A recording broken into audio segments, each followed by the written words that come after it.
اس کی طرف ان کی توجہ ہوتی ہے اور وہ جی ٹی روڈ اور اسی سیاست. کیا اب بھی وہی ڈیل کی سیاست جس طرح سے وہ ہمیشہ اقتدار میں رہے ہیں, آپ کو لگتا ہے اس دفعہ بھی وہ گیم کر جائیں گے؟ نہیں, اپنی طرف سے تو وہ تمام جو میں یوں کہوں گا کہ پی ڈی ایم کے جو ایلیمنٹس تھے, جب آج سے کم و بیش 2 سال پہلے پی ڈی ایم کی حکومت بنی, اس میں جو پولیٹیکل پارٹیز ان کے ساتھ شامل ہوئی تھی اور پیپلز پارٹی ان کے ساتھ الحاق میں تھی, پی ڈی ایم کے ساتھ الحاق میں تھی, تو میں تو یہ سمجھتا ہوں کہ ان ساروں کے ساتھ انہوں نے ہاتھ تو اسی دن کر لیا تھا جس دن شہباز شریف صاحب نے وزارت عظمیٰ کا قلمدان سنبھال لیا تھا. اور ان خدشات کا اظہار جو ہے وہ میں اپنی پارٹی لیڈرشپ کو ہر ٹیئر کے اوپر, چاہے وہ سیکنڈ ٹیئر لیڈرشپ ہو یا چیئرمین صاحب ہوں یا کو چیئرمین صاحب ہوں, ان خدشات کا اظہار تو میں اور مجھ جیسے بہت سارے کرتے رہے ہیں ان کے سامنے.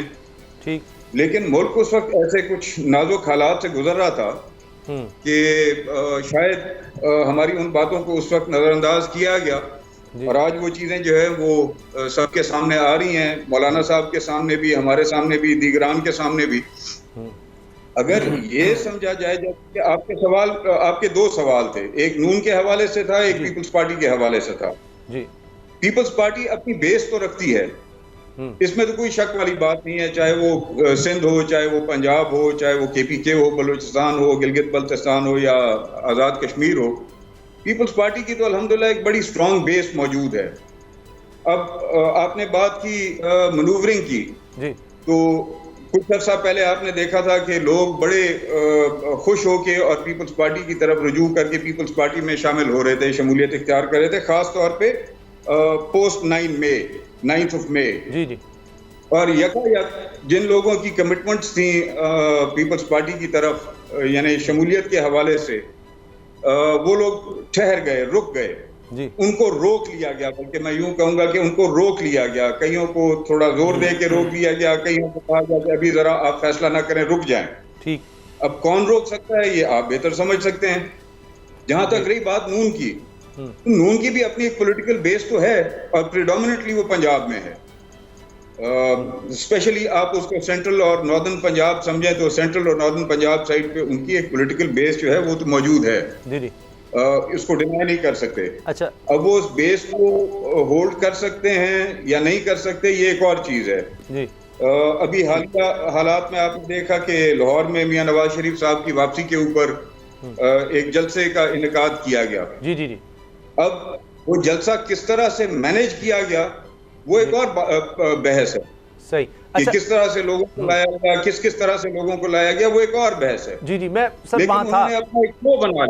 میں نے خود بھی وہ دیکھا, بسز اور وینز کی تعداد تھی زیادہ, پورے پاکستان سے لوگوں کو لایا گیا تھا, ٹرینز کا بھی سہارا لیا گیا تھا. عامر ضیاء صاحب, سر یہ ایک پہلو ہے. جی ٹھیک ہے, لیکن کس طرح سے پبلک کو وہاں پہ اکٹھا کیا گیا, یہ ایک اور پہلو بھی ہے نا اس کا.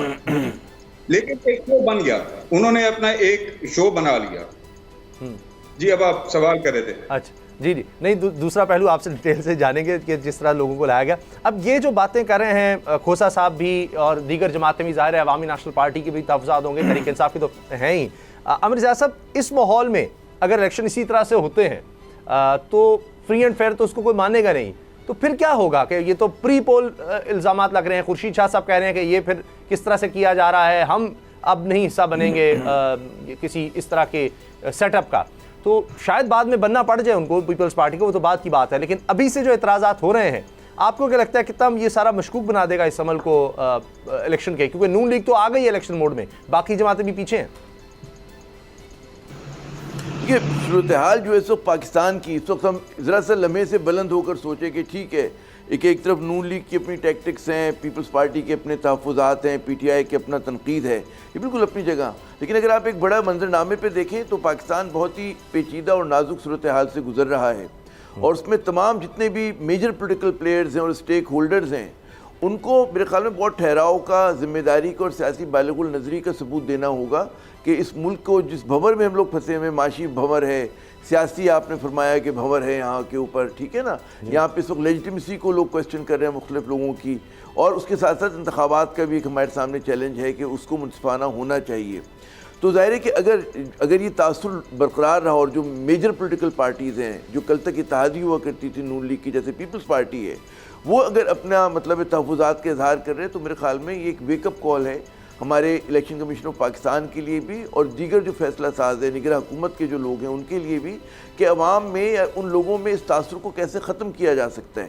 پہلی بات یہ کہ وہ تاثر پیدا ہوا تو کیوں ہوا, اور دوسری بات یہ کہ اس تاثر کے ساتھ اگر آپ انتخابات کرتے ہیں تو پھر آپ درست فرما رہے ہیں وہ انتخابات جو ہیں وہ متنازع قرار پائیں گے, اور جو پاکستان کو ضرورت ہے اس بات کی کہ ایک مستحکم حکومت ہو اور ہمارے یہاں یہ جو جوتیوں میں دال بٹ رہی ہے یہ بٹنا بند ہو جائے, اور پاکستان جب مستحکم حکومت ہو تو وہ فیصلے کر سکے جو ہمیں کرنے چاہیے اپنی معیشت کے حوالے سے, گورننس کو امپروو کرنے کے لیے, جو ہمارے ادارے ٹوٹ پھوٹ گئے ہیں پی آئی اے جیسے ان کو ٹھیک کرنے کے لیے, ان کو پرائیورٹائز کرنے کے لیے, ان بڑے فیصلوں کی طرف ہم جا سکیں. تو یہ چیزیں اگر مطلب ہے کہ رانگ فوٹنگ پہ اگر جا کے شروع کی جاتی ہیں تو وہ پاکستان کے لیے ایک اچھی وہ نہیں ہے, ایک اچھا شگون نہیں ہے. اور یہ جو تحفظات جس کا اظہار کیا جا رہا ہے اس میں میرے خیال میں نون لیگ ایک پرانی جماعت ہے, سب سے تجربے کار اس وقت اگر دیکھا جائے نواز شریف صاحب کے پاس بہت تجربہ ہے, تو ان کی بھی ذمہ داری یہ ہے کہ بھئی وہ اس تاثر کو کیسے ختم کرتے ہیں, ان کا کیا کمیونیکیشن کر رہے ہیں وہ لوگوں کے ساتھ. تو چیلنجنگ صورتحال ہے, اور اس میں بالکل میں اس بات کے اوپر کنونسڈ ہوں کہ اگر وار فوٹنگ کے اوپر, جنگی بنیادوں کے اوپر اس تاثر کو زائل نہ کیا گیا اور عمل سے کیا گیا, گفتگو سے کیا گیا, پیغام جو میسیجنگ کر رہی ہے نگراں حکومت, جب تک یہ نہیں کریں گے تو ہم لوگ مزید پیچیدگی میں پھنس جائیں گے. تو ظاہر ہے کہ جو ہم لوگ بطور تجزیہ کار تو ہم سے مشورہ دے سکتے ہیں اور یہ بتا سکتے ہیں کہ اگر اسی راستے پہ چلتے رہے اسامہ صاحب تو اس کے آگے مزید مشکلات ہیں. تو اس مشکلات سے نکلنے کا کوئی سبب ہونا چاہیے اور کسی منیمم پوائنٹس پہ کنسنسس ہونا چاہیے کہ جہاں پر لگے لوگوں کو جی آزادانہ منصفانہ انتخابات ہوں, اور ہم یہ بھی بطور ریاست پاکستان طے کریں اور ایک جو ہمارے سٹیک ہولڈرز ہیں وہ طے کریں کہ جناب اس ملک میں کیا چیز غلط ہے اور کیا درست ہے. غلط کیا ہے کہ کیا آپ کے کرپشن کوئی ایشو ہے یا ہم لوگ سب کچھ فارگیٹ اینڈ فارگیو کر کے آگے بڑھنے کے لیے تیار ہیں. تو ابھی تاکہ اس طرح کے جو شکوک و شبہات ہیں, الزامات ہیں, اس کو دور کیا جا سکے. ریاست اپنی موریلٹی کا تعین کر لے, پاکستان کے اندر کیا چیز درست ہوتی ہے, کیا چیز غلط ہوتی ہے. ابھی تو لگ رہا ہے کہ ہر چیز جائز ہے اور جو چیز کل تک حلال تھی وہ حرام ہو گئی, جو حرام تھی وہ حلال ہو گئی ہے. تو یہ بڑی ایک میرے خیال میں ایک پیچیدہ صورتحال ہو گئی. جی کھوسا صاحب, میاں نواز شریف صاحب کہہ رہے ہیں میں سب کو ساتھ لے کر چلوں گا, تو وہ تو مل کر چلنے کی بات کر رہے ہیں, تو پھر پیپلز پارٹی کو اعتراض کیا ہے؟ پہلے بھی ابھی چند ہفتے پہلے تک اکٹھے تھے, خورشید شاہ صاحب اب کہہ رہے ہیں کہ جناب ہم نہیں اب اس کا حصہ بنیں گے, یعنی نون لیگ کو اگر حکومت دی جاتی ہے تو ہم اس حکومت کا حصہ نہیں بنیں گے, بڑے واضح کہہ رہے ہیں. تو میرے سوال کے دو پہلو ہیں. ایک تو یہ کہ جب وہ ملنے کی بات کر رہے ہیں, ابھی حال ہی میں اکٹھے تھے, تو دوبارہ ساتھ چلنے میں کیا حرج ہے؟ ایک. دوسرا یہ کہ ہم نے دیکھا ہے زرداری صاحب ہوں, دیگر لیڈرشپ ہو, وہ سب کہہ چکے ہیں کہ جی ہم تو ان کے ساتھ جنت میں نہیں جائیں گے, دھوکہ دیتے ہیں ہمیشہ, اب تو جناب مجھے اللہ بھی معاف نہیں کرے گا, میں ایک دفعہ پھر ان سے دھوکہ کھایا. مگر اس کے بعد پھر شامل ہوئے, پھر ہم نے دیکھا کہ وہ پی ڈی ایم بنی, پھر ٹوٹی, اعتراض ہوئے, پھر اکٹھے ہو گئے. تو اس دفعہ پھر دوسرا میرا سوال یہ ہے کہ اگر یہ اس طرح کی مخلوط حکومت کی باری آتی ہے تو پیپلز پارٹی تو پھر ساتھ جائے گی. پہلا سر اعتراض کا بتا دیں کیوں نہیں, اور اگر الیکشنز کے بعد صورتحال بنی تو پھر تو آپ جائیں گے ہی.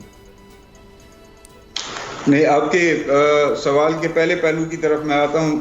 آپ نے میاں نواز شریف کے حوالے سے کہا کہ میں سب کو ساتھ لے کے چلنا چاہتا ہوں. اس کا مطلب ہے کہ وہ اپنے آپ کو انہوں نے بڑا مان لیا کہ وہ سب کو ساتھ لے کے چلیں گے. لیکن یہ غلط باتیں ہوتی ہیں نا.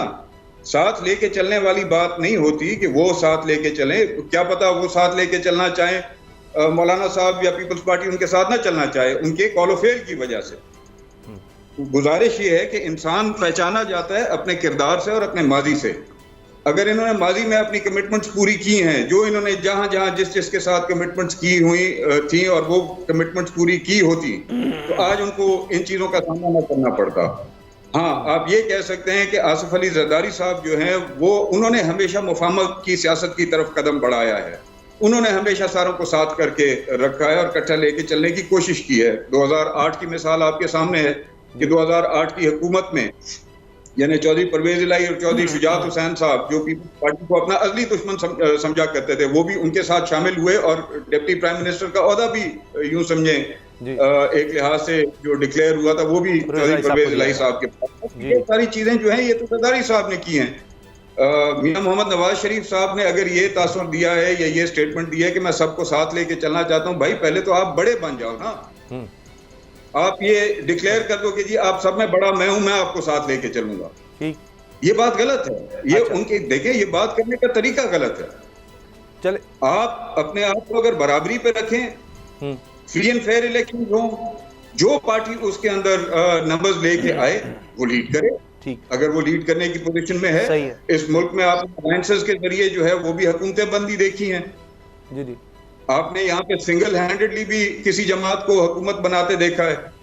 تو ابھی سے یہ ایک بات کر لینا کہ جی میں سب کو ساتھ لے کے چلنا چاہتا ہوں, بھائی آپ کو وہ بڑائی کے پیڈسٹل کے اوپر بٹھایا کس نے ہے؟ آپ سب کو ساتھ لے کے چلنا چاہتے ہیں. جی کھوسا صاحب جلدی سے دوسرا پہلو جو ہے کہ پھر مفاہمت پھر کر لیں گے. 2013 میں آر اوز کے الیکشن تھے مگر مانا انہوں نے, پھر اس کے بعد 2-3 دفعہ یہ ہو چکا ہے, تو اس بار پھر ہو جائے گی. پیپلز پارٹی حکومت میں یہ ابھی 1.5 سال کی جو حکومت کا حصہ رہی پیپلز پارٹی, یہ اس میں بھی بہت سی جگہوں پہ یہ سوال جواب ہوتے رہے کہ کیا اگلا الیکشن جو ہے وہ اسی پلیٹ فارم پہ لڑا جائے گا. اور پیپلز پارٹی کا بڑا واضح موقف رہا کہ اگلا الیکشن پیپلز پارٹی اپنے پلیٹ فارم سے لڑے گی اور مد مقابل جو بھی ہوں گے. صحیح ہے, مگر تو یہ تو بڑے واضح ہے ہماری اسٹیٹمنٹ, اس کے اندر تو کوئی دوسری رائے نہیں ہے. اچھا میاں صاحب نے تو انکار ہی کر دیا جو بھی پی ڈی ایم والا تھا, وہ 2017 سے شروع کرتے ہیں معاملات کو, لیکن پیپلز پارٹی مانتی ہے 16 مہینے کی گورنمنٹ تھی. I'm sorry? سر میاں صاحب تو 2017 کے بعد اپنی حکومت ہی نہیں مانتے, وہ ابھی بھی آئے جلسے میں, انہوں نے 2017 کے بعد کی بات ہی نہیں کی, مگر پیپلز پارٹی سمجھتی ہے کہ یہ 16 مہینے حکومت رہی ہے اکٹھے. میاں صاحب تو اس کو مانتے ہی نہیں اپنی حکومت. میاں صاححب نہ مانے, اس میں نہ ماننے والی کون سی بات ہے؟ جو حقائق ہیں وہ حقائق ہیں. اس ملک میں چاہے سلیکٹڈ حکومت رہی ہے, لیکن 18 آنورڈ جو ہے جب تک یہ پی ڈی ایم کی حکومت بنی تب تک حکومت تو تھی نا پاکستان کے اندر, خواہ وہ خان صاحب کی تھی, پی ٹی آئی کی تھی, یا جس کی بھی تھی. جی جی حکومت تو رہی ہے نا اس میں. اچھا اب کھوسا صاحب بنائی گئی, لائی گئی یا بن گئی, جیسے بھی بنی رہی, انفارچونیٹ ہے لیکن بنی تو صحیح نا. جی جی اچھا سر, اس سے پہلے کہ بریک کا وقت ہو جائے, مجھے بار بار پروڈیوسر صاحب کہہ رہے ہیں جی جلدی سے الیکشن کے حوالے سے بات کر لیں. عامر ضیاء صاحب, اب الیکشن کمیشن بھی بات کرنے لگ گیا ہے کہ سیکرٹری داخلہ کو بلایا جا رہا ہے کہ آپ ایک شخص کو, یعنی تحریک انصاف کے چیئرمین کو آپ سیکورٹی نہیں دے سکتے, ان کو ہم بلا رہے ہیں, اور ویسے تو کیس میں ہی بلا رہے ہیں کہ ان کو سمجھے کہ سزا دینے کے لیے بلا رہے ہیں, لیکن لایا نہیں جا سکتا. اگر میاں صاحب کو سیکورٹی مل سکتی ہے, ان کو بھی بڑے خطرات ہیں, 2 جیمرز بھی ان کو دیے جا رہے ہیں, سب کچھ, تو یہ کیا چکر ہے کہ جی ایک شخص کو سیکورٹی بھی نہیں آپ دے سکتے, تو پھر الیکشن کیسے کروائیں گے؟ یہ الیکشن کمیشن کے الفاظ ہیں, میرے نہیں, کہ آپ ایک شخص کو سیکورٹی نہیں دے سکتے تو پھر الیکشن کیا خاک ہوں گے؟ دیکھیے بہت بڑا سوالیہ نشان ہے, اور یہ جو ہے نا کہ یہ جو تاثر دیا جا رہا ہے کہ جی پاکستان میں سیکورٹی کے حالات بہت ہی مخدوش ہو چکے ہیں, اس کو جو بلکہ میں کہوں گا ایک پروپیگنڈا بھی ہے کہ ہماری جو سیکورٹی فورسز ہیں انہوں نے بڑی قربانیوں کے بعد بہت بڑی ایک جنگ جیت بھی لی ہے, گو کہ ابھی بھی چیلنجز ہیں, لیکن انہوں نے اپنے بڑے شہروں کو محفوظ بنا دیا ہے. ٹھیک ہے کہ ٹرائبل ایریاز میں دور دراز علاقوں میں بھی دہشت گردی کی کارروائیاں ہو رہی ہیں, ہمارے جو فوجی جوان ہیں, افسر ہیں, وہ جام شہادت نوش کر رہے ہیں, وہ بالکل اپنی جگہ چیلنج ہے, لیکن اتنی مخدوش نہیں ہے جو کہ ماضی میں ہوا کرتی تھی, 2007 میں ہوتی تھی, 8 میں ہوتی تھی, 13 کے الیکشن سے پہلے ہوتی تھی. تو میں نہیں سمجھتا کہ کسی بھی وی آئی پی جو مطلب اہم شخص کی اگر موومنٹ ہو رہی ہے تو یہ اس میں چیز مانے ہو کہ جی ہمارے ادارے اس کو سیکورٹی جو ہے مہیا نہیں کر سکتے. سیکورٹی تو بالکل مہیا کی جا سکتی ہے. مجھے سمجھ میں آتا ہے کہ قسم کو اور الیکشن کمیشن نے جو سوال اٹھایا ہے بڑا بنیادی سوال ہے اور جائز بھی ہے. مجھے صرف اگر اجازت دیں ایک چیز کی, اور میں بھی کھوسا صاحب کی میں گفتگو سن رہا تھا, مجھے جو خدشہ ہے اسامہ صاحب وہ یہ کہ خدشہ کہہ لیں یا آپ اندازہ کہہ لیں کہ اگر جب الیکشن ہوتے ہیں اور کوئی کسی بھی جماعت کی ڈیسائسو جو ہے نمبر نہیں آتے, جو مجھے شبہ ہے کہ کسی جماعت کے آئیں ان انتخابات میں, تو ملک میں ایک مخلوط حکومت ہی بننے جائے گی, اور اس کا جو خد و خال ہوں گے تھوڑی بہت تبدیلیوں کے ساتھ وہی ہوں گے جو پی ڈی ایم کے ہوں گے. اور یہ جو ہے کہ جس وقت ملک میں صورتحال یہ کہ انتخاب کی تاریخ نہیں ہے, لیکن لوگ کہہ رہے ہیں کہ جی انتخابات کون جیتے گا وہ بھی ہمیں پتہ ہے, ٹھیک ہے نا, وہ غلط ہو رہا ہے صحیح ہو رہا ہے. عامر صاحب اس پر میں بریک کے بعد بھی آپ سے بات کر لوں گا, لیکن کھوسا صاحب چونکہ میرے پاس بریک سے پہلے صرف 1 منٹ رہ گیا, اس پر آپ کی رائے جاننا بہت زیادہ ضروری ہے کہ الیکشن کمیشن جو کہہ رہا ہے کہ سیکورٹی نہیں مل سکتی. جی یہ تو دیکھیں نا, بڑی بدقسمتی کی بات ہے اسامہ, دیٹ آج سے کچھ عرصہ پہلے آپ نے دیکھا کہ جو پولیس میاں نواز شریف کے پیچھے لگی ہوتی تھی, آج وہ پولیس میاں نواز شریف کے آگے پیچھے ہے. جو آج سے 4 سال 5 سال پہلے کہا گیا ان کے بارے میں, یا وہ غلط تھا, یا جو آج ہو رہا ہے وہ غلط ہے. اور اس میں جو بھی انوالوڈ ہیں, چاہے وہ ہماری عدلیہ ہے, چاہے الیکشن کمیشن ہے, چاہے اب صوبائی حکومت, پنجاب کی صوبائی حکومت نے جو ان کو ابزالو کر دیا ہے ان ایلیگیشن سے, آئی مین یا تو 5-6 سال پہلے کیے ہوئے جو سارے کارنامے بتائے جا رہے تھے وہ غلط تھے, یا جو آج ہو رہا ہے یہ غلط ہے. تو شفافیت کا اندازہ تو آپ کو یہیں سے ہو جائے گا. الیکشن کمیشن وہی کرے گا جو اس کو کہا جائے گا, جب الیکشن کا کہا جائے گا, جیسے الیکشن کا کہا جائے گا. لیکن کوسا صاحب کیا ایک شخص کا خوف ہے کہ وہ آئے گا تو مسئلہ ہو جائے گا، تو الیکشن کمیشن پھر بااختیار تو نہ ہوا؟ ورنہ شفافیت یہیں پہ کمپرومائز ہو جاتی ہے اسامہ، شفافیت یہیں پہ کمپرومائز ہو جاتی ہے. ٹھیک، آپ میاں نواز شریف کو، جو میں بار بار ان کا نام اس لیے لے رہا ہوں کیونکہ یہ حقائق ہیں، اور آپ ہی کے ذریعے، میڈیا کے ذریعے اور مختلف فورمز کے ذریعے ہم تک یہ باتیں پہنچی. میاں نواز شریف کو کنوکٹ کیا گیا، ان کے خلاف درجنوں کیسز چلائے گئے، وہ ملک سے فرار ہو گئے، وہ 4 سال ایگزائل میں رہے، اور 4 سال بعد ان کے لیے ایک ایسا موقع مہیا کر دیا کہ وہ ایک جیسے کوئی فاتح آتا ہے واپس اپنی سلطنت میں، اس طرح سے وہ واپس آئے، ان کو سارے پروٹوکول وغیرہ دے دیے گئے. دوسری طرف جن کی پبلک کے اندر پذیرائی ہے، 9 مئی کے بعد یا 9 مئی کو شاید ان سے غلطیاں ہوئی، شاید نہیں یقیناً ان سے غلطیاں ہوئی، اور ان کے فالوور سے غلطیاں ہوئی، زیادتیاں ہوئی، اور اسٹیٹ کے خلاف زیادتیاں ہوئی. ان کو آپ ٹرائی کریں، ان کے خلاف آپ جو معاملات ہیں ان کو چلائیں. اگر اس میں وہ ثابت ہوتے ہیں ٹھیک ہے، نہیں ثابت ہوتے تو ان کو بھی موقع ملنا چاہیے، ان کی جماعت کو بھی موقع ملنا چاہیے کہ وہ الیکشن میں آئیں. اگر آپ ان کو الیکشن سے باہر رکھنے کی کوشش کریں گے تو شفافیت کیسے سامنے آئے گی؟ آپ جب لوگوں کو پریشرائز کریں گے، جو لوگ ان سے ہٹ کے یا دیگر جماعتوں سے، پولیٹیکل جماعتوں سے ہٹ کے اور اپنا نیا کوئی فیصلہ کرنے جا رہے ہیں، جب آپ ان کو جو ہے روکیں گے کوئی فیصلہ اپنا، یعنی اپنے ذہن کے تحت کوئی فیصلہ کرنے سے، تو شفافیت تو وہیں پہ کمپرومائز ہو گئی نا. بہت شکریہ. جب ایک صوبے کے اندر ایک مقصد. ٹھیک، بہت بہت شکریہ آپ کا کھوسا صاحب، آپ نے ہمیں وقت دیا. سابق وزیر اعلیٰ پنجاب، پاکستان پیپلز پارٹی کے سینئر رہنما دوست محمد کھوسا ہمارے ساتھ تھے. عامر رضا صاحب ہمارے ساتھ ہوں گے. پاکستان انٹرنیشنل ایئر لائنز کا بحران سنگین ہو گیا، 10 دنوں میں 300 فلائٹس کینسل ہوئیں. اب بچنے کی کوئی امید نظر نہیں آ رہی پی اے کے. اس پر بات کریں گے بریک کے بعد.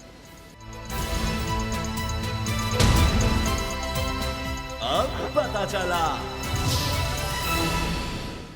عامر رضا صاحب، بریک سے پہلے ہمارے ساتھ جس طرح دوست محمد کھوسا صاحب تھے، سابق وزیر اعلیٰ پنجاب، وہ بھی یہ بات کر رہے تھے کہ الیکشن کمیشن اگر یہ اعتراض کر رہا ہے، جو کہ کہا جاتا ہے کہ سب سے طاقتور ادارہ ہو جاتا ہے جب ایک الیکٹڈ گورنمنٹ گھر چلی جاتی ہے، اور اب ایک نگران سیٹ اپ ہے جس کا کام ہے صرف اور صرف الیکشن کروانا، اور بلکہ یہ کہ اسسٹ کرنا الیکشن کمیشن کو کہ فری اینڈ فیئر الیکشنز ہو سکیں. تو الیکشن کمیشن جب یہ کر رہا ہے کہ نئی سیکورٹی نہیں پرووائڈ کی جا سکتی، اور اس کے بعد آپ نے بھی ایک پہلو کی طرف اشارہ کیا تھا، تو پلیز وہ بات آپ کمپلیٹ کیجیے گا، کنٹینیو کیجیے گا. اچھا، میں اس تناظر میں بات کر رہا تھا اسامہ صاحب کہ وہ تو ہم لوگوں نے بات کنکلوڈ کر لی نا کہ تحفظ فراہم کرنا جو ہے وہ مطلب ہے کیا جا سکتا ہے. پاکستان میں لا اینڈ آرڈر کی سچویشن یقیناً چیلنجنگ ہے، لیکن اتنی مخدوش نہیں ہے کہ جو ہم دیکھتے تھے 2007 میں، 8 میں، 13 میں ہوتی تھی. اور اس کے لیے پاکستان نے اور پاکستان کی سیکورٹی فورسز نے، افواج پاکستان نے بڑی قربانیاں دے کر یہ امن حاصل کیا ہے، اور ریٹ آف دا اسٹیٹ جو ہے اس کو بحال کیا ہے. ایک تو یہ بات ہوگی. اب آئیے وہ جو کھوسا صاحب بات کر رہے تھے، اور لوگوں کا سوال ہے کہ کیا دوبارہ جو ہے ہم اسی طرح کا کوئی ارینجمنٹ دیکھ سکتے ہیں کہ انتخابات ہوتے ہیں اور کہ کسی جماعت کو واضح اکثریت حاصل نہیں ہوتی، جس بات کا بہت سارے لوگوں کو خدشہ ہے یا اس طرح کی پیش گوئی کی جا رہی ہے. تو میرا انداز ہے کہ اس میں پھر آپ اسی طرح کی صورتحال دیکھیں گے جو کہ ہم نے پی ڈی ایم کی جس طرح حکومت بنی تھی، اور اس میں تمام جو لوگ جو anti P T I forces تھیں سب کی سب موجود تھیں. اور ظاہر ہے کہ ابھی ہمیں نظر آ رہا ہے کہ سندھ کے اندر پیپلز پارٹی بڑی مضبوط پوزیشن کے اندر ہے. تو پیپلز پارٹی ایک یقیناً ایز اے میجر پلیئر، اگر وہ کہتے ہیں ڈیسائسو اس کے پاس نہیں ہوگا، میجر پلیئر پھر بھی رہے گی. تو میں سمجھتا ہوں کہ دوبارہ سے اگر مخلوط حکومت بنے گی تو جو پیپلز پارٹی کے اعتراضات آپ آج سن رہے ہیں اس کے رہنماؤں کے، وہ ماضی میں بھی اس سے بڑے بڑے اعتراضات ہوا کرتے تھے، بہت زیادہ غصہ ہوا کرتا تھا، لیکن ہم نے دیکھا کہ وہ شامل ہوئے، اور اس پر اگلی مرتبہ بھی اگر وہ صورتحال ہوگی تو شامل ہو جائے گی. لیکن پھر یہاں پر ایک سوال آتا ہے کہ بلاول بھٹو زرداری صاحب جنہیں تیار کیا جا رہا ہے ان کی پارٹی کی طرف سے کہ جی مستقبل کے وہ ان کے رہنما ہیں اور مستقبل کے وزیر اعظم ہیں، کیا وہ جس طرح سے انہوں نے اپرینٹسشپ کی شہباز شریف صاحب کی، کیا وہ نواز شریف صاحب کی بھی کریں گے اس مخلوط حکومت میں؟ یہ ایک بڑا ایک فنڈامنٹل کویسچن ہے. اور ظاہر ہے کہ پیپلز پارٹی کے ایک انداز الگ ہے، اور شہباز شریف صاحب جو ہیں تو پھر بھی بہت کہتے ہیں نا لوگوں کو ساتھ لے کے چلنے والے تھے. نواز شریف صاحب کا جو انداز ہوتا ہے وہ ایک الگ انداز ہے، اور وہ بڑا مطلب فیصلہ کن کچن کیبنٹ پہ ہمیشہ اپنی بھروسہ کرتے ہیں. اس کے اندر یہ نہیں ہوتا، وہ تو حتیٰ کہ کابینہ کے اجلاس نہیں کیا کرتے تھے. فورن منسٹری کا جو پورٹ فولیو تھا تمام تر اعتراضات کے باوجود انہوں نے گزشتہ حکومت میں اپنے پاس رکھا ہوا تھا. تو وہ ڈائنامکس چینج ہو چکے ہوں گے، اور جب ڈائنامکس بدل جائیں گے تو اس سے پھر یہ لگے گا کہ پھر پیپلز پارٹی کس طرح ساتھ چلتی ہے اور اس کی کیا قیمت ہوگی. ظاہر ہے کہ وہ ایک بہت بڑا سوالیہ نشان ہوگا. اور اگر پیپلز پارٹی نہیں ہوگی تو پھر کون سے اتحادی ہوں گے؟ کیا جو استحکام میں پاکستان پارٹی کچھ نشستیں لے لے گی؟ کیا خد و خال ہوں گے؟ دیگر جماعتیں کون سی ہوں گی جو کہ اتحادی بن سکتی ہیں؟ لیکن میں آنے والی حکومت کو مخلوطی حکومت کے طور پہ دیکھ رہا ہوں اسامہ, اور میں نہیں سمجھتا, کیونکہ جو نون لیگ ہے وہ یقیناً مطلب ہے کہ اس کے اوپر جو اعتراضات ہیں لوگوں کے, وہ اپنی جگہ عوامی پرسیپشن کا اس کو سامنا ہے. جو ماضی کے کرپشن کیسز ہیں, بے شک کہ ان کو ایک ریلیف مل بھی جائے, اس کے باوجود بھی عوامی پرسیپشن میں ان کو بڑا ایک چیلنجنگ صورتحال کا سامنا رہے گا. اور پھر دوسری بات یہ کہ سندھ میں ان کی کوئی روٹس نہیں ہے کہ وہاں پر الیکٹرل وہ اپنی سیٹس نکال سکیں. بلوچستان میں مجھے پتہ ہے کہ نہیں ان کی وہ ہے. تو اسی طرح کے پی میں بہت کمزور پوزیشن میں ہے. تو صرف پنجاب میں, اور وہ بھی سینٹرل پنجاب میں, اگر آپ سمجھتے ہیں کہ وہاں پہ جیت کے یہ لوگ ایک ڈیسائسو وکٹری لے لیں گے تو یہ شک و شبے کی بات ہے. تو مخلوط حکومت کی تو جانا ہی پڑے گا. جی اب عامر اعجاز صاحب, اگر مخلوط حکومت نظر آ رہی ہے, فری اینڈ فیئر الیکشن بھی ہمیں نظر نہیں آ رہے, صدر پاکستان بھی کہہ رہے ہیں کہ ان کو مشکل لگ رہا ہے کہ جنوری میں الیکشن ہو سکیں, وہ اپنی طرف سے جو وہ کر سکتے تھے, جس طرح کی بھی کوئی درمیانی چیز انہوں نے ایک وہ دے دی کہ ریکمنڈیشن دے دی کہ آپ اس تاریخ کو الیکشن کروا لیں. تو سر کیا ایسی حکومت, ایسا سیٹ اپ, ایسا سسٹم وہ فیصلے لے سکے گا جو ضروری ہیں ملک کو بحران سے نکالنے کے لیے؟ یعنی نظر آ رہا ہے کہ ٹرین ایک جا رہی ہے اور آگے جناب وہ حادثہ خدا نخواستہ ہو سکتا ہے, آپ کو نظر آ رہا ہے کہ آپ جائیں گے, گریں گے اس گڑھے میں. اسی کی مثال یہ ہے کہ ایک اگر مثال لیں, پاکستان انٹرنیشنل ایئر لائنز. اس وقت آپ دیکھیے کہ یہ بڑے ادارے نا ہمارے, پاکستان انٹرنیشنل ایئر لائنز ہے, ریلوے ہے, ریلوے کے آج خبر یہ میں پڑھ رہا تھا کہ جی وہ ملازمین کہہ رہے ہیں ہمیں تنخواہیں نہیں دی جا رہی, تنخواہیں دینے کے لیے ریلوے کے تنخواہیں دینے کے لیے پیسے نہیں ہیں, اسٹیل مل کا تو برا حال, اور پھر ایک لمبی فہرست ہے ادھر کیا ہم جائیں. پی آئی اے کو اگر مثال بنائیں, مالی بحران سنگین ہے, 10 دن سے 300 فلائٹس جو ہیں وہ منسوخ ہوئی ہیں, اب 740 ارب روپے کا کل خسارہ ہے. اس میں اب آج کی خبر یہ بھی تھی کہ مختلف بینکس مل کر بیٹھ رہے ہیں, ادارے مل کر بیٹھ رہے ہیں کہ کسی طرح سے 6 مہینے تک چند فلائٹس کو چلایا جا سکے. سر چند فلائٹس کو ایندھن ہی ہمیں صرف مل جائے. تو کیا جو سیٹ اپ آپ دیکھ رہے ہیں, موجودہ حالات جو دیکھ رہے ہیں, سر ایسے بحرانوں سے وہ سیٹ اپ وہ نکال سکے گا؟ یا میاں نواز شریف صاحب کو جس طرح تھالی میں رکھ کر اقتدار دینے کی کوشش ہو رہی ہے, اور ان کے جو وزرڈ ہیں وہ اسحاق ڈار صاحب ہیں, کیا وہ نکال سکیں گے پاکستان کی تاریخ کے سب سے زیادہ عرصے تک وہ وزارت خزانہ سنبھالنے والی شخصیت, وہ کیا اس بحران سے نکال سکتے ہیں؟ سر دیکھیے, میرے خیال میں ہر دوسرے پاکستانی کے ذہن میں یہی سوال ہے اور اسی طرح کے اندیشے ہیں. اور جو میں نے پروگرام کے پہلے حصے میں عرض کیا تھا کہ پاکستان جس نازک اور پیچیدہ دور سے گزر رہا ہے, اس میں ہمارے جو مین پلیئرز ہیں سیاسی, چاہے وہ پلیئرز ہوں, چاہے وہ مطلب ہے ریاستی ادارے ہوں, ان کو بہت زیادہ سیاسی بالغ النظری کا ثبوت دینا ہوگا, اور اس بات کو وہ کرنا ہوگا کہ جی جو بھی ان کے فیصلے ہیں وہ پاکستان کے انٹرسٹ میں ہوں, اور جو پاکستان میں ایک توازن رہنا چاہیے ہماری سیاست کے اندر, وہ توازن برقرار رہے, خدا نہ خواستہ چیزیں جو ہیں وہ ہاتھ سے سلپ نہ ہوں. تو میں ایک تو یقین کرنا یہ چاہیے کہ جی ہمارے ریاستی ادارے فنڈامنٹلی اتنے مضبوط ہیں کہ وہ اس صورتحال کو قابو میں کریں گے اور ایسا فیصلہ کریں گے کہ جو کہتے ہیں کہ ریاست کے مفاد میں ہوں. یہ ایک میرے خیال میں ایک امید رکھنی چاہیے ہمیں, اور اس میں کوئی وہ نہیں ہے. لیکن ساتھ ساتھ ہمیں یہ بھی سمجھنا چاہیے کہ ان مخصوص حالات کو جو چھوڑیں جس کی آپ نشاندہی کر رہے ہیں, عام حالات میں بھی پاکستان کے سویلین ادارے جو ہیں وہ کمزور ہیں اور انڈر ڈیولپڈ ہیں, اور ہماری سیاسی جماعتیں جو ہیں وہ اس طرح کی ڈیموکریٹک پولیٹیکل پارٹیز نہیں ہیں کہ جس طرح ایک ہم شہروں میں بیٹھ کے تصور کرتے ہیں جیسے کہ دیگر جمہوری ممالک میں ہوتے ہیں. تو پہلے ہی ہمارے یہاں جو جمہوریت کا انسٹیٹیوشنز ہیں وہ کمزور بھی ہیں اور فلاڈ بھی ہیں. اچھا, اس میں اگر یہ تاثر مزید گہرا ہوتا ہے کہ جی انتخابات کے حوالے سے جن اندیشوں کا آپ نشاندہی کر رہے ہیں, جو آپ بات کر رہے ہیں, تو اس کے اندر تو پھر اور زیادہ گڑبڑ ہوگی. تو یہاں پر پھر اس بات کی بہت زیادہ ضرورت ہے کہ جو پبلک پرسیپشن میں جو بھی سیاسی عمل ہو وہ لیجٹمیٹ ہو, اس کے نتیجے میں جو حکومت بنے اس کے اوپر لوگوں کو اعتماد ہو.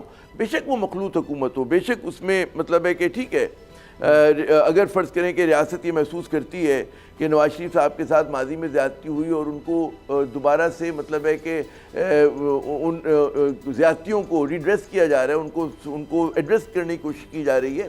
لیکن مسئلہ یہ کہ ریاست کو تو اس بات کا اندازہ ہے, عوام کے ذہنوں میں یا ایک بہت بڑی تعداد ہے پاکستانیوں کے ذہنوں میں جن کو 20-25 سال 30 سال تک ایک مختلف قسم کا بیانیہ بتایا جاتا رہا, ان کو یہ بات سمجھ میں نہیں آ رہی. تو میں نے کل کے پروگرام میں بھی بات کی تھی کہ نواز شریف صاحب کا بھی چیلنج ہے کہ وہ پبلک پرسیپشن کیسے تبدیل کرتے ہیں اپنے حوالے سے, اور یہ ظاہر ہے کہ جو ہمارے نگراں حکومت ہے اور جو ادارے ان کا بھی چیلنج ہوگا، تو آسان بات نہیں ہے. اور اس کے لیے مطلب ہے کہ ایک جو میں سمجھتا ہوں کہ دنیا میں ہم قائم رکھنے کے لیے کہا جاتا ہے کہ جی ایک توازن کی ضرورت ہوتی ہے مختلف پاورز میں، اسی طرح ریاست کے اندر انارکی سے بچانے کے لیے، کیوس سے بچانے کے لیے ضرورت ہوتا ہے کہ جی ایک توازن رہے. تو توازن برقرار رکھنا ہے ہمیں. تو اس کے اندر یقیناً مطلب ہے ہمارے ادارے بہت مضبوط ہیں، لیکن سویلین اداروں کو ان کی جو ذمہ داری پولیٹیکل پارٹیز کی اگر وہ پوری نہیں کرتی اور وہ اپنے چھوٹے سے مفاد کے لیے ایک بڑے مفاد کو قربان کر دیتی جو کہ ریاست کا مفاد ہے، تو وہ اچھا عمل نہیں ہوگا. اور اس کے نتیجے میں جو اندیشے ہیں وہ لوگوں کے خاکم بدہن جو ہیں کہ ایسا نہ ہو کہ پاکستان مزید مشکلات کا شکار ہو جائے. تو بہت ہی مطلب ہے سوچ کے کرنا ہے کہ جی انتخابات ہر حالت میں منصفانہ ہوں. جو کھوسا صاحب ابھی فرما رہے تھے کہ جی تمام پولیٹیکل پلیئرز کو اس میں انتخابات میں حصہ لینے کی اجازت ہو، مینیپولیشن نہ ہو رہا ہو کسی قسم کا، تو لیٹس ہوپ کہ وہ الیکشن کمیشن آف پاکستان یہ عمل کر کے دکھا سکے گا. سر ایک تو ہے اور اندیشوں کو بے بنیاد ثابت کرے گا. جی کمپیٹنسی ہونا، ایک ہے آپ کی ول ہونا، ایک سر پولیٹیکل بیکنگ، ایک عوام کی حمایت بھی تو ضروری ہے. اب 16 مہینے میں یہ فیصلہ نہیں کر سکے سر یہ سب مل کر پی آئی اے کا. اس کا مطلب ہے ہر کوئی اپنے اوپر نہیں لینا چاہتا تھا، بالکل اس طرح جس طرح آج میاں نواز شریف اس کی بات بھی نہیں کرتے، کہتے ہیں ہماری گورنمنٹ ہی نہیں تھی. 2017 کے بعد وہ کوئی ذکر نہیں کرتے. پیپلز پارٹی کہتی ہے کہ جی وزارت خزانہ ہمارے پاس نہیں تھی، ہمارے سے اسی کا سوال کیا جائے جو ہمارے پاس وزارتیں تھیں، ہم سے آپ وزارت خارجہ کا حساب لے لیں جتنا ہمارا حصہ تھا. یہی بات فضل الرحمان صاحب کرتے ہیں، جی میرا بیٹا تو ہاؤسنگ کا تھا وزیر، اگر تو اس کا حساب لے لیں. تو عرفان صدیقی صاحب کہتے ہیں بریانی سب نے کھائی ہوئی ہے. تو ملک کے لیے جو ریفارمز کی ضرورت تھی وہ یہ نہیں کر سکے. نہ آپ پاور سیکٹر میں دیکھ لیں سر، کوئی ریفارم ہمیں نظر نہیں آتی. اور اب جاتے جاتے اختیار. جی سر میں یہ عرض کروں وہ پاور سیکٹر کا غم ایک الگ غم ہے، وہ تو ایک الگ موضوع ہے، ایک الگ پروگرام ہے. یہ جو جملہ آپ نے کہا نا کہ بریانی سب نے کھائی، یقیناً بریانی سب نے کھائی ہے، لیکن کسی کے پاس ٹانگ آئی ہے، کسی کے پاس ہڈی آئی ہے. ٹھیک ہے نا؟ تو جس نے جتنے مزے اٹھائے ہیں اتنے ہی اس کا احتساب بھی ہوگا، کیونکہ بریانی کی ہر پلیٹ جو ہوتی ہے دوسری پلیٹ سے مختلف ہوتی ہے نا. تو اس میں یہ نہیں ہو سکتا کہ بھئی کسی کو زیادہ آلو آ گئے، اگر ہم کراچی کی زبان میں بات کریں، آلو والی بریانی کھا لی اس نے بیچارے نے اور اس کو اچھی بوٹی نہیں ملی. تو اصل بات ہے کہ بوٹی کس کے پاس تھی، ٹھیک ہے نا، جو مرغی کی دونوں ٹانگیں کس نے کھائیں. تو وہاں پر جس کے پاس اہم ترین وزارتیں تھیں، دیکھیں ہمارے کانٹیکس کے اندر اہم ترین وزارتیں جو تھیں وہ نون لیگ کے پاس تھی نا. اور اس میں سب سے اہم جو تھی آج کے حالات میں وہ تو خدا آپ کا بھلا کرے فائنینس کی تھی، ٹھیک ہے نا، وزارت خزانہ تھی. اچھا اس میں جو سب سے قابل اعتماد ساتھی ہیں نواز شریف صاحب کے، یہ جو ہیں اسحاق ڈار صاحب جو ان کے سمدھی بھی ہیں، ان کے حصے میں تھی. اور وہ جتنے بھرم سے آئے تھے اور ان کو جتنا فیسیلیٹیٹ کیا گیا تھا تو وہ کارنامے انجام نہیں دے سکے. اور یہ اس بات کو ثابت کرتا ہے کہ دیکھیں وہ مہم جوئی سے آپ معیشت کو ٹھیک نہیں کر سکتے، بڑی بڑی باتوں سے ٹھیک نہیں کر سکتے. اس کے لیے آپ کو اسی عرقریزی کی، محنت کی اور لوگوں کا اعتماد جیتنے کی ضرورت ہوتی ہے. اگر آپ بیرون ملک سے سرمایہ کاری چاہتے ہیں تو پہلی بات ہوئی کہ جو ہمارا ڈومیسٹک، ہمارا قومی سرمایہ دار ہے وہ کیا پیسے لگا رہا ہے، نہیں لگا رہا. اگر اس نے بھی روکے ہوئے تو بیرون ملک سے کون آئے گا؟ اور پھر بیرونی جو ہمارا ڈومیسٹک سرمایہ دار ہے وہ کہے گا جی نہیں آپ کے تو سارے دھندے بزنسز تو باہر ہیں، تو آپ لوگ تو پیسہ لائیں اس ملک میں، آپ تو لگانا شروع کریں، یا آپ تو کاروبار اپنا. تو اعتماد دینے میں اسحاق ڈار صاحب جو تھے وہ بری طرح سے ناکام رہے تھے. اور کیونکہ ناکام رہے تھے تو اس کے نتیجے میں آپ نے دیکھا کہ ڈالر کہاں کھڑا ہو گیا، اسٹاک مارکیٹ کے ساتھ کیا ہوا، افراط زر ریکارڈ گیا اور ایسے ایسے مسائل کا سامنا کرنا پڑا. آپ سنیں کہ اگر 22% جو ہے انٹرسٹ ریٹ ہوگا تو اس ملک میں کیا کاروبار ہوگا. ہمارے یہاں جو ہے فیکٹریز بند ہونے لگیں، لوگوں کا اعتماد مجروح ہو گیا. آپ دیں گے جب سے یہ کیئر ٹیکر گورنمنٹ آئی اس پہ بھی بہت ساری آپ تنقید کر سکتے ہیں، لیکن 2-3 کام وہ جو فوج کی بیکنگ سے کیے گئے، ڈالر اسٹیبلائز ہوا کہ نہیں ہوا، یعنی کہ روپی جو ہے مستحکم ہوا اس کے مقابلے میں، روپی نے کچھ اپنا جو لاس گراؤنڈ تھا اس کو ریکور کیا، ٹھیک ہے نا. اس کے ساتھ ساتھ آپ کی اسٹاک مارکیٹ وہ کیا ہوا، سینٹیمنٹ بدلا، آپ نے اسمگلنگ روکی. لیکن اس کا مطلب یہ نہیں ہے کہ ہمارے معاشی چیلنجز ختم ہو گئے، کیونکہ ابھی جو میں فرسٹ کوارٹر کے نمبرز دیکھ رہا تھا اس فائنینشیل ایئر کے، کہ ٹھیک ہے اس میں آپ لوگوں نے جو ہمارا کرنٹ اکاؤنٹ ڈیفیسٹ ہے وہ بالکل نہ ہونے کے برابر ہے، $8 ملین کے قریب ہے. لیکن امپورٹ ہماری ٹھیک ہے وہ کیوں ہوا کہ ہم نے امپورٹ کم کی، لیکن خطرناک بات یہ ہماری ایکسپورٹ 5% گری، ہمارا ریمیٹنسز کلیکٹ کرنا گرا. تو یعنی کہ معیشت کے چیلنجز بہت زیادہ ہیں. بھی اس کو کیسے دور ہوگا، اسی وقت ہوگا جب ایسی حکومت آئے گی کہ لوگ اعتبار کرتے ہوں گے اور وہ بجائے لوگوں کو تقسیم کرنے کی لوگوں کو جوڑ سکے گی. اور اس میں ہمارا ہر ادارہ, اور سب سے بڑی اہم بات یہ کہ ہمیشہ ہمارے یہاں کہا جاتا ہے جی سویلین سپریمیسی, میں واحد آدمی ہوں کہ جو بات کرتے ہیں کہ جی اس وقت سپریمیسی کی بات نہیں ہے, پاکستان جیسی ریاست میں سول اور فوجی ادارے کو مل کر چلنا ہے, سپریمیسی کی بات نہیں, کیونکہ ہمارے سول ادارے کمزور ہیں, تو اپنی کمزوری دور کرنے کے لیے جہاں پہ فوج مستحکم مضبوط ادارہ ہے اس سے جو فائدہ اٹھا سکتے ہیں, اور جس طرح کہ اٹھایا گیا ہے بھی کیئر ٹیکر گورنمنٹ میں اسمگلنگ کے موقع کے اوپر, اور جی ڈالر کو ٹھیک کرنے کے لیے, تو یہ چیزیں آپ مینیج کر سکتے ہیں.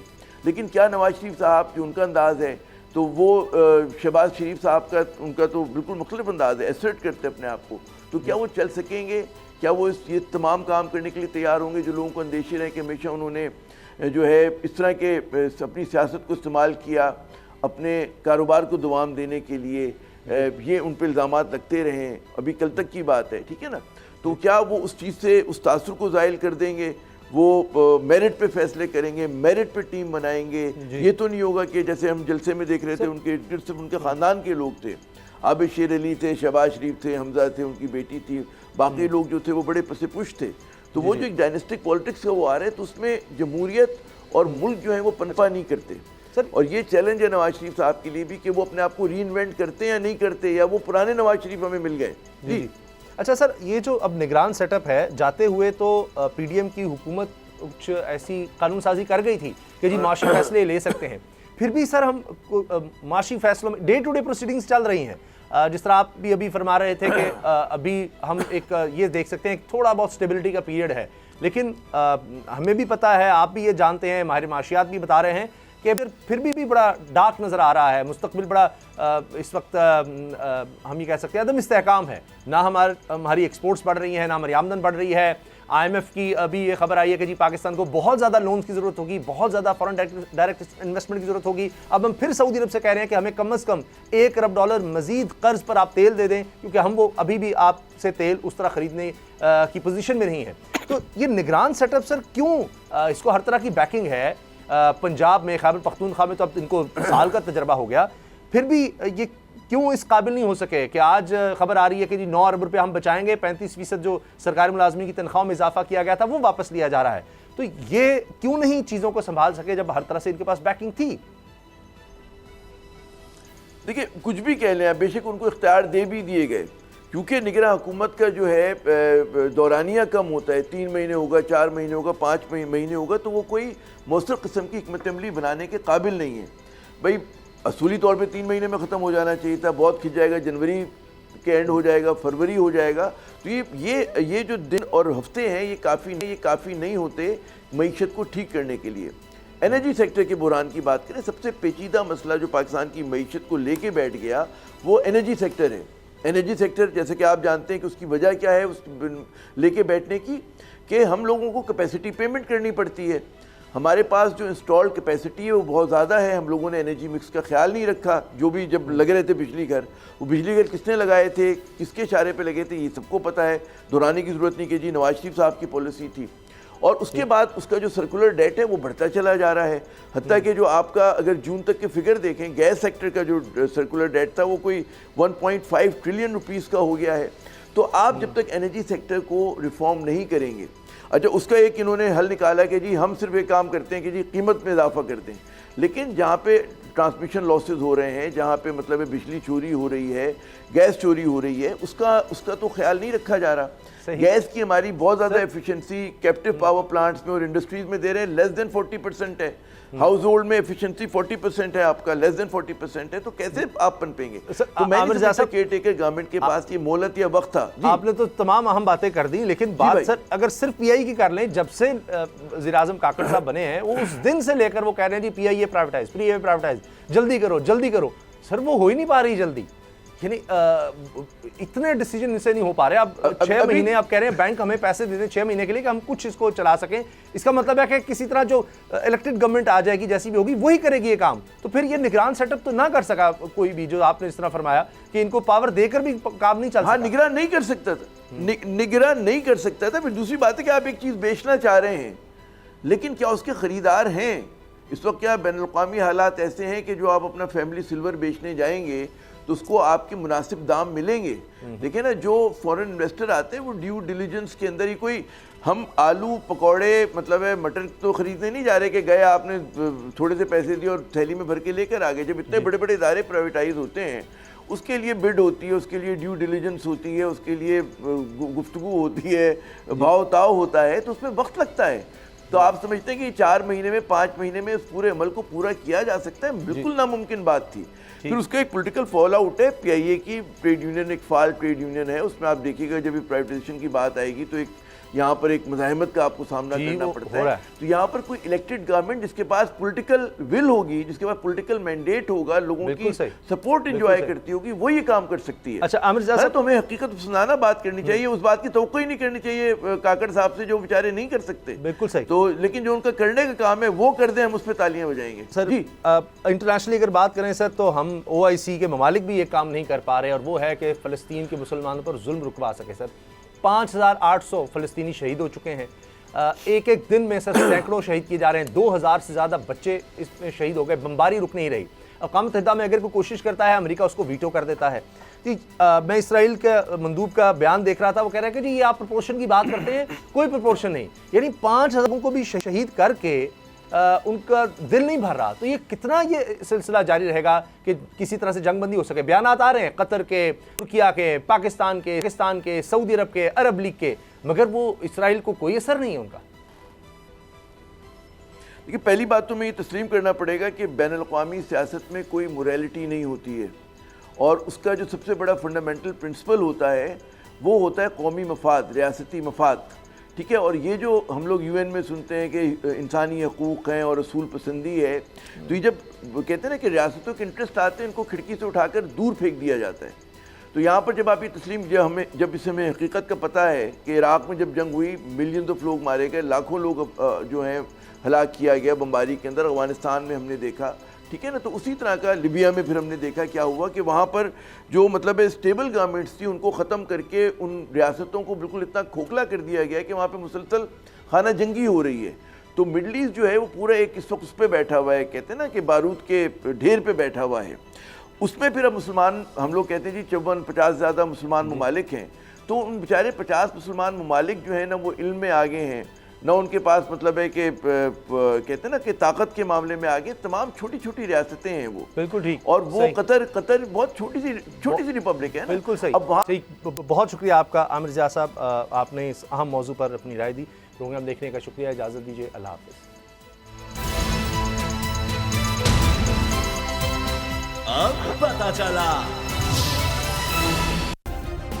سبسکرائب کریں اور بیل دبائیں تاکہ کوئی خبر رہ نہ جائے.